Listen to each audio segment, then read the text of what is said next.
குழந்தை நட்சத்திரமா அனிகா 2010ல கதை தொடர்னு அப்படின்னு ஒரு மலையாள படத்துல இன்ட்ரோ ஆனாங்க. 2015ல கௌதம் மேனனோட நம்ம தல அஜித் நடித்த என்ன எறிந்தால் அப்படின்னு ஒரு படத்துல அஜித்துக்கு மகளா நடிச்சிட்டு இருந்தாங்க. அதுக்கப்புறம் ஒரு சில தமிழ் மூவிஸ்ல நடிச்சிருந்தாலுமே விஸ்வாசம் படம் மூலமா புகழோட உச்சத்துக்கே போயிட்டாங்க அப்படின்னு கூட சொல்லலாம். திரைப்படங்கள்ல சின்ன பெண்ணா பார்த்து ரசித்த ரசிகர்களுக்கு ஷாக் கொடுக்கும் வகையில கொஞ்சோண்டு கவர்ச்சி தெரிய போட்டோ ஷூட் பண்ணி அந்த போட்டோஸ் எல்லாம் சோசியல் மீடியால ஷேர் பண்ணிருக்காங்க. ரீசெண்டா அவங்களோட சோசியல் மீடியா பேஜான இன்ஸ்டா பேஜ்ல சில ஹாட்டான போட்டோஸ் எல்லாம் ஷேர் பண்ணி வந்துட்டு இருக்காங்க.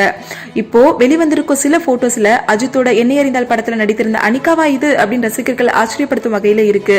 குழந்தை நட்சத்திரமா வலம் வந்த அனிகா இப்போ நாளுக்கு நாள் வயது கூட இளம் நடிகையாவே களமிறங்கி இருக்காங்க. அதுக்கு அடிப்படும் விதமா பல போட்டோஷூட் நடத்தி அந்த போட்டோஸ் எல்லாம் சோசியல் மீடியால ஷேர் பண்ணிருக்காங்க. தமிழ் ரசிகர்கள் பெரும்பாலானோருக்கு நடிகை அனிகா சுரேந்திரன் அப்படின்னாலே யாருன்னே தெரியாது. அஜித்தோட மகள் அப்படின்னு சொன்னா மட்டும் எல்லாருக்குமே தெரியும். அந்த அளவுக்கு தமிழ்நாட்டுல ரொம்பவே ஃபேமஸ் ஆயிட்டாங்க அனிகா. அது மட்டும் இல்லாம தமிழ் மூவிஸ்ல மட்டும் இல்லாம மலையாள திரையுலகிலையும் குழந்தை நட்சத்திரமா இன்ட்ரோன அனிகா இப்போ பல திரைப்படங்களை நடிச்சிட்டு வந்துட்டு இருக்காங்களாம். அனிகாவோட இந்த கவர்ச்சி போட்டோஸ் எல்லாம் இப்போ சோசியல் மீடியால செம்ம ட்ரெண்டிங்கா போயிட்டு வந்துட்டு இருக்கு.